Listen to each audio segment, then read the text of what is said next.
is Zaza. Oh, yeah. Fitzy and Sweet as. Whipper. Fitz and Whipper, welcome to the podcast, guys. Love to touch on this one, Fitz. The most expensive Touching thing anything in here, you've ever guys. lost. I've already got 2 warnings here at home. Mine would be my virginity. I reckon that would be worth a fair bit if you could put a price on it. I don't think you can. How much did you pay? No, I the didn't. time? No, it wasn't. I was in love. Paid me $20. Oh, Tom. So tight. $20 is $20. It's got nothing to do with that. It's to do with a lotto win. All right? So that's what you need to be focusing on. The sickening feeling, though, if you'd won lotto, but you couldn't find the ticket. Sickening. Find out more on the podcast. The Fitzy and Whipper podcast. Let's talk about huge losses. There was an emotional guy that I sit next to in the studio a while ago when you left a small amount of money on the top of your car and drove off. How much was it? $7,000. We sold my wife's car. I had it in an envelope, cash. Did a cashy. And, I was a little bit hungover the next morning. Lenny was crying in the back of the car and he wanted his bot. So I went inside to get his bot, left the cash on top of the car, got his bot, settled him down, thought, what a legend, I've done really well here. See you later, guys. Great dad, reversed out. We drove all the way to Bondi and then realised I'd lost it. And you just had it. You had that money for your parking at Bondi, yeah? Retraced my steps and it was gone. Someone's found that money. $7,000. I want to park and I want to get a coffee in Bondi. The funny thing is, when I went into the cop station, I said, mate, $7,000 fell off the top of my car. Has anyone handed it in? And the cop went... every day. No envelope's been handed in. Strange. What about this guy, an Aussie dad? He's from Dubbo West, mate. He's had a rough one. He's picked up a Division 4 win in the Lotto. That's not much, is it? It's worth $1 million. Amazing. Just amazing. It was a big payout. $1 million. $1 million. 2 months went by and he had his family and his friends searching everywhere for the ticket. He knew his numbers but couldn't find the ticket. That's a sleepless night, isn't it? For a couple of months. Geez, that's when you really have to retrace your steps. Where did I leave my keys? Or the phone was... I remember having my phone here, but a $1 million ticket. Isn't it a bad feeling when you think it's gone? Oh, my wallet, where did I put that? Where did I? Then you start thinking, what family members picked it up and kept it quiet? Who do I have to kill? Start claiming? Yeah. Do you remember not long ago on the show, Lisa had a handbag at home and we had a bloke come in to fix one of the benches? Don't call yourself a handbag. Oh, no. You're a lovely I was husband out at and that you're doing stage. a great... No, this was a doing a legitimate great handbag. This one came with a handle, not like me. I've got 2 handles. But the thing was... You're better than that. The thing was, she rang the guy who had come to fix the bench and said, hey, look, I don't want to accuse you, but a handbag that I've got has gone missing since you arrived. No, she was a bit more stern than It was that, bad. wasn't she? If you want to own up or you want to just drop it somewhere, assuming that it had been stolen, she'd just hidden it because we'd gone away on holidays. That's all that had happened. I just love a tradie. The visualisation of a tradie leaving a house in Rose Bay with a Louis Vuitton bag. Yeah, he's got his Makita in one hand and he's got a Louis Vuitton in the other. Just your average bloke. The dad finally tracked down his ticket and was able to claim his $1 million. The ticket was in his wallet the whole time. Oh, no. How typical is that of a bloke? Like, isn't it funny that when you finally find what you've lost, it's exactly where you left it, and you knew where it would be the whole time? Book for Holiday U this summer. Because Aussies act a little different on holidays. More daring, relaxed, and sometimes more fancy. And What If has all kinds of accommodation to suit your style. Book your next getaway on the What If app. What If? It's Aussie for travel. Can we please talk about David Agus? He just went on Howard Stern's show. Now, David Agus is an American physician. He's an author as well, and he's a professor of medicine and engineering.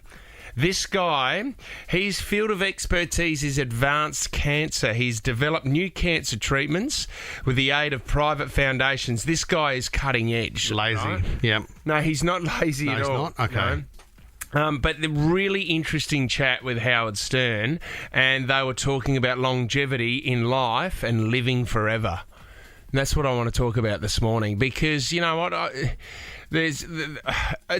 had no idea about this, but Ancestry.com, and they're getting everyone's data and your background, and they're finding out about genetics. And there is a major company that has bought all that data that I had no idea about. Have a listen to what he had to say here. Google bought the Ancestry.com database, and they sequenced all the genes, and they said, hey, listen, let's find the gene for longevity. Because they wanted to make people live longer. And what % of longevity do you think is genetic? You tell me. 4%. 4%, which means 96% is in your control. That, to me, is the most positive study in the world. You in charge of your own health. So the genetics only count 4%. That's it. Right? It's your behavior. You're in charge of you. It's really weird, though, right? Because this is the thing, because on my father's side, my dad's side of the family, they lived into their 80s and 90s, right? And they had long lives, but there's no way in the world they looked after themselves. They drank, they smoked, they did little exercise. So there has to be there has to be that 4% genetics needs to be there. But you would think that there's hardly any of that at all. Well, I suppose it'd be the difference between harnessing that 4% and growing on that 4% to then living your life the way you might want it and expecting your genetics to carry you through. But it's a kick up the bum for everyone to think that if your parents lived until they were in their 80s or 90s, doesn't necessarily mean that you will. No. And it's all about treating your body well. If Nan ticked over 100, you're not going to sit back and have a gasper and go, well, I'll relax about that. Yeah. Nothing's going to stop me now. Well, the other one that freaked me out with David Agus is because dementia and Alzheimer's at the moment seem to be, I don't know, it seems to me that it's growing. And there's a lot more elderly people that are getting it. And it freaks me out because I would hate to think that I would ever forget my family, my friends at a certain stage in my life. Or what's going on this show. Yes. Well, no, I do regularly. The other thing, he was telling us that you can reduce the risk of dementia and Alzheimer's just by doing one certain thing. Have a listen to this. Most of these dementias, the Alzheimer's and the others, we don't really know yet why they happen. There's some amazing observations. Every year you delay retirement, you reduce the incidence of Alzheimer's by almost 3.5% to 4%. So a 20-year span, that could be a 60 to 70% reduction in the incidence of Alzheimer's. You need to make yourself uncomfortable every day. You don't use it, you lose it is real. Makes sense. So this is the thing. Don't stop. Well, he's saying retirement. I mean, if you don't feel like retiring, keep working. And that uses your brain. I suppose you can retire and still use your brain every day, though, can't you? Yeah, you can. And that's the thing. They always talk about the brain. It's like any other muscle. If you don't use it, then it's not going to keep working. It's as simple as that. But they always talk about it. Alzheimer's, as I've mentioned to you before, Fitz, and it worries me about the lack of sleep that we have. That's one thing that concerns me, is I think, sleep is a very much a focused topic now, and we're learning more about it. But in India, they have less than 1% of Alzheimer's because of the turmeric and because of the spices and the herbs. And they put that down to keeping the brain healthy. Very good for you. Yeah, but could that be also... Look, he didn't mention anything like turmeric at all. Could that be that they work all the way until they pass? Maybe, and but they keep the mind active. Fairly amazing to think that you've got less than 1% of it over there. And lots of other studies. Turmeric taken with a lot of pepper. You need pepper in your turmeric for it to kick in. I've got this new one at the moment that I'm taking. Oh, no. NDA Plus. MDMA? No, that's NDA. Illegal. Oh, sorry. NDA Plus. What does that do? It keeps you looking so young. I've got about 5 new ones. You get sucked in so Not easy. really. I'm just excited for the future. I'm going to be 120 and going, what's next? But didn't you? I ain't slowing down. During the show the other day, didn't you just feel like you were about to faint and then you started freaking out again? I think it was the new meds kicking in. And then you said, can someone get me a Snickers bar? Producer had to get you one and you felt all right again. It's amazing. I'm taking NDA, Snickers, a couple of other herbs, turmeric. They all work. Mars bars will help you out. Playing as well. in the NBA. The Fitzy and Whipper podcast. Lauren in Penrith, what do you want to talk about this morning, Loz? So I want to ask a question. I'm about to take my 18-month-old son to Queensland this morning. Yeah. And what do you guys recommend up there? Oh, Movie World. There's a For an 18-month-old? DC rival roller coaster. He'll love that. I'm not sure he'd get on that. Thinking Dream World because there's Wiggles, but is there anything else you guys recommend? On the Goldie, there's heaps to do. I mean, if they're little like that, even going to somewhere like Pacific Fair, where they've got the little train that goes around, just a shopping centre with a bit of fun, that's always good. Oasis is another shopping centre. Grundy's. No, Grundy's He'll love is Grundy's. shut down. That went in 1985. Melba's, no, he's too young for Melba's. Cocktails and Dreams. I mean, long walks on the beach, keep it simple. Yeah. Perfect. Thanks, guys. No worries. Have a great weekend, Lauren. We envy you, Loz. That'd be amazing. Let's go to Donna in Oakdale. What do you want to talk about, Donna? I just want to have a whinge about how hard it is to teach teenagers to drive. Oh, right. Are they not listening, Donna, or they're nervous? Not listening, the eye rolling, the whatever, mum, take a chill pill, mum. Killing me. And the hardest part is trying to describe to them and explain you can't be relaxed behind the wheel to that point.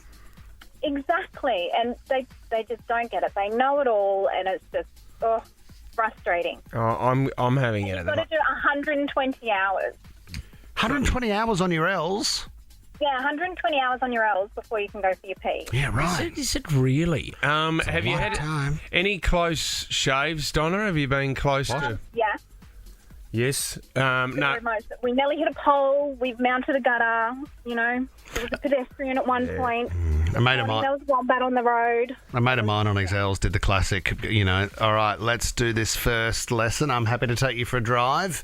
Unfortunately, had it in drive instead of reverse, went straight into the garage door. Oh, damn. Got into the garage, through the garage door. It was shut. Good parking. Yeah, really good Donna, gear. just be patient, Donna. Take a deep breath. That's what I'm trying to do at the moment, is take deep breaths. When it comes to homework, I'm doing a lot of deep breathing. Do you know what? I am quite proud, though. My old man was I can get quite dismissive in that as well, but, my old man, gosh, I can remember he just had no patience at all. Like, you're a pretty loose driver. You're pretty wild I don't on think the road. So. I don't think so. You're a bit more relaxed than you should be. Probably been in my car 3 times. Well, out of 3, one of them was an accident, and we tried to get that poor guy a job. He was a baker. Well, he just got sacked. That wasn't good. Can I tell you that was the last accident I had? Was it really? Yep. That's not bad. It's not bad. I mean, that would have been 10 years ago. I'd say so. Georgie and Cronulla, what did you want to talk about? Good morning, guys. I just thought, speaking of Harry Styles, I've actually gone to every single concert in Australia, and I'm heading to Auckland for the final one next week. You know what, Georgie? I was trying to work out, when you see an artist like that over and over, do they do the same thing, or is every night different?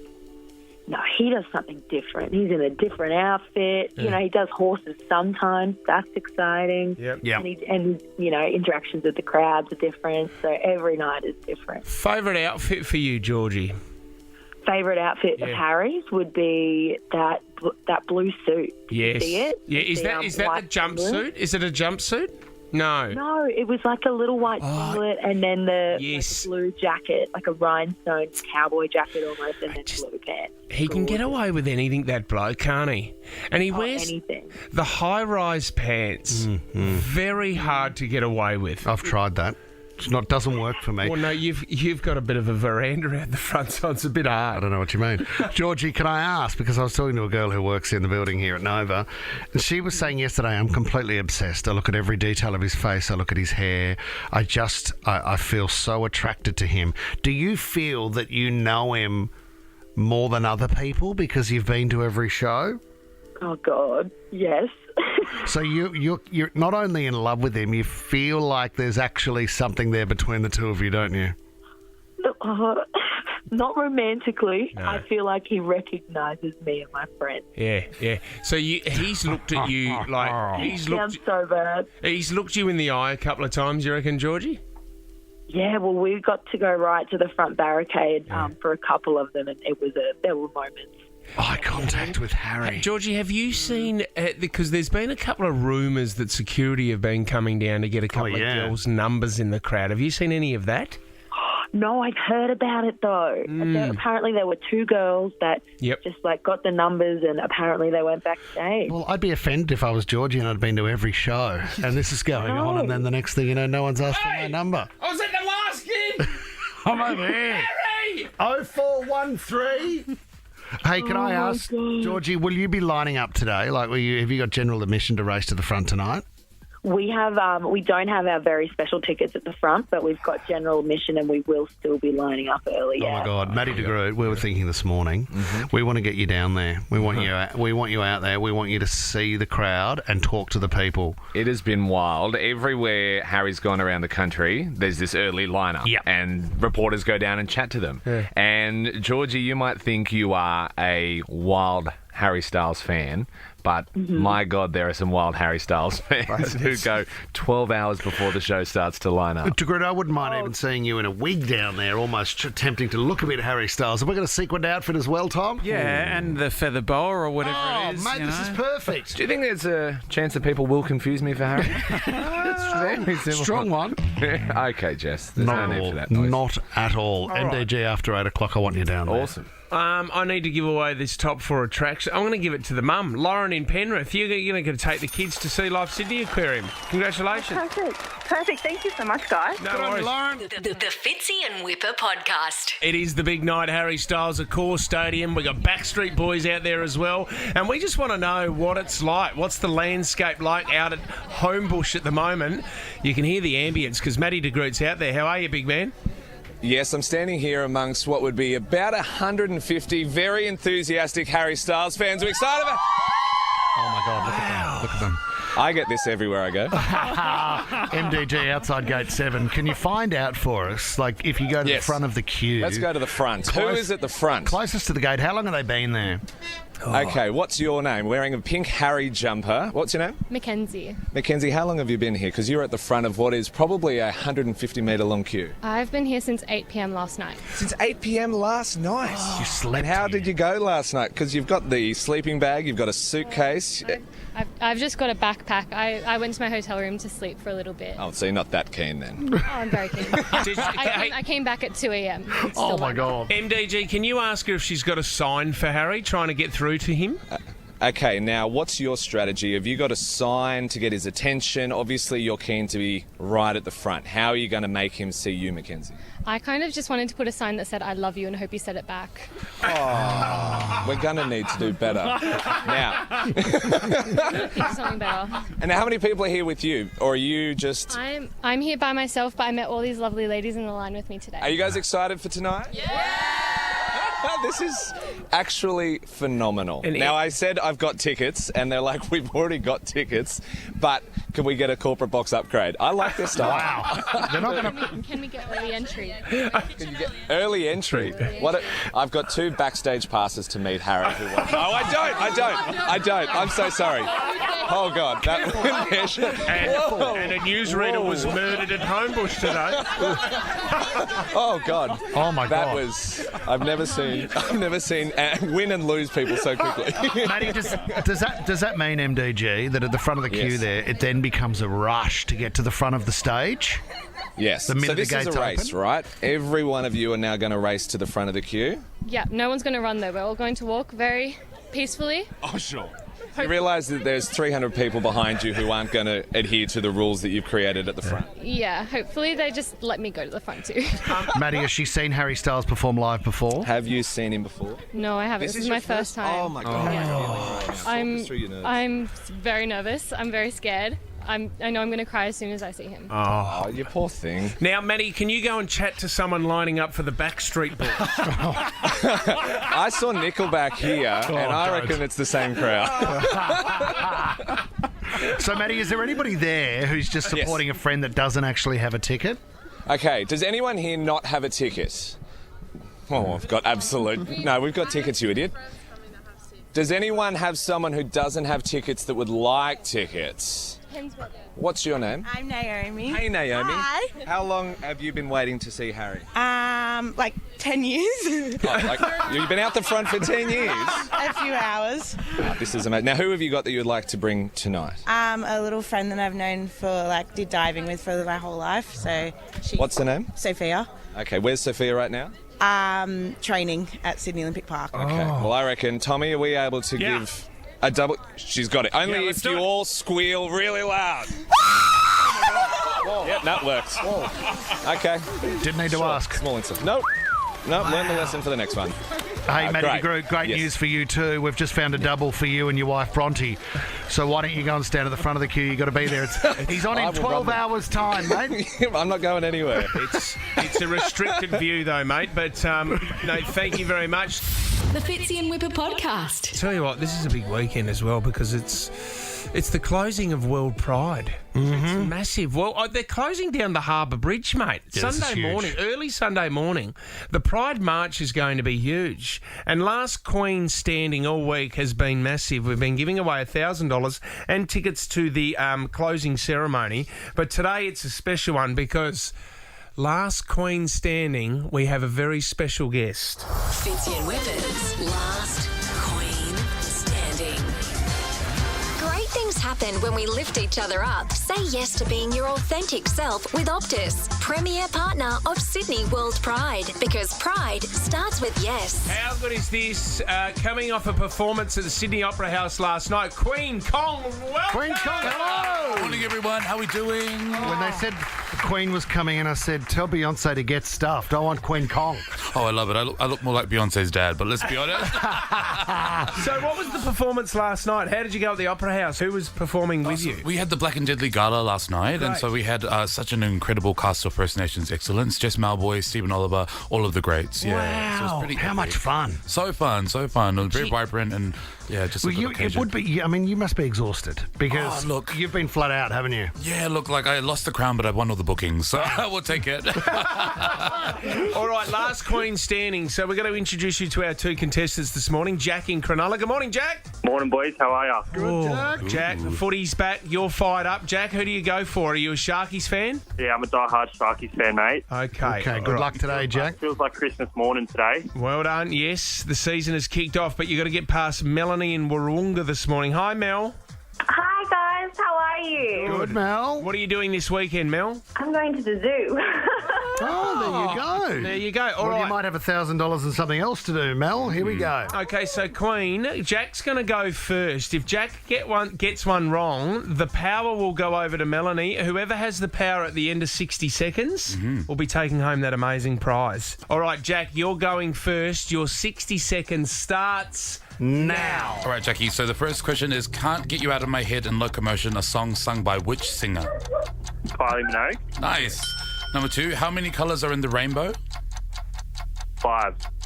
No. Incorrect. No. Okay, over to Melanie. Melanie, you're up. Question, Melanie, how many colours are in the rainbow? 4. Oh, no, it's 7. Back to Jack. Go to the next question. Next question. Question number 3. What year was same-sex marriage legalised in Australia, 2016 or 2017? 2017. Nice. Question number 4. Ian Thorpe is best known for which sport? Swimming. Nice. 5. What street is Mardi Gras Parade held on? Oxford Street. Nice. 6. Before going solo, Darren Hayes was a part of which band? Not sure. Savage Garden over to Melanie. Melanie, true or false? A rainbow-coloured shark outside of the Australian Museum has become the unofficial mascot of Sydney World Pride. Melanie, doesn't matter. Melanie. She had control at the end. Congratulations, Mel. I win? You won. Oh my gosh, thank you so much, guys. I'm so sorry, Jack. Thank you so much. Oh, well done, Mel. Can we split the prize? Well, it's impossible. Well, you got $1,000 and you've got you and 3 mates going to the closing ceremony. Ava Max performing, Kim Petras performing as well. That's going to be huge, so enjoy, Mel. Thank you so so much. Guys, that means so much. My car was robbed last week, so this means so much to me because, like, oh my gosh, thank you. Oh, well, I understand what it means to be robbed, so listen, good job. It's horrible, but thank you so much. Good on you, Mel. And Queen Kong, you did such a phenomenal job. Are you doing anything else this weekend? Anything on, or are you partying? Well, this weekend I'm taking over Universal Bar on Sunday the 5th, and so we're doing Club Kong, so I'm taking over the entire venue. I've got like a cast full of performers as well as DJs, so it's going to be really fun. That's massive. Thank you so much for coming in. Great things happen when we lift each other up. Say yes to your authentic self with Optus, premier partner of Sydney World Pride, because pride starts with yes. You're listening to the Fitzy and Whipper podcast. Finally, Drake has revealed what he has in common with big breasts. God, when I saw this headline, I couldn't understand why he feels like he can relate to a huge set of breasts so much. What do you mean? He goes on to explain in this audio how his therapist said, "You're like a big set of breasts." Have a listen. I did talk to a therapist one time, and he made this point about being like, you know, no matter what kind of woman you're chasing physically, right? Like you like ass, you like titties. He's like, you have the biggest in the room. You walk into any room and you have just the most gigantic. Nobody can think about anything else other than whatever your gigantic, which is you're Drake. I remember this about this guy. I remember that about this guy. I bet this guy does this. All the preconceived notions, they can't see past the gigantic unless they talk to you. What? And then they're like, oh, wow. Like, I mean, you're huge, but you're super smart. What is he talking about? He's trying to say, because he's such a big name and a big celebrity, everybody just thinks, oh my God, Drake is in the room. It's like being in the room with a girl with a huge set of breasts that everybody knows is in there. Right, that so everyone's... he's referring to himself as a huge set of breasts that nobody can see past. I don't reckon you are, Drake. And then when you're having a conversation, he says, with somebody with a huge breasts, sure, you can hear their voice, but all you're really thinking is about their breasts. Well, he's obviously got a certain type. I'd say so. But I wonder if he ever goes out with a girl with giant breasts, and so that he can actually step back in the room and not be front and centre. Well, maybe that's his angle. Because no one knows where to look. It's his cover. What do I look at, Drake or those? I don't know what to look. I don't know where to look. Everybody leaves. The Fitzy and Whipper Show is a Nova podcast. For more great comedy shows like this, head to novapodcast.com.au.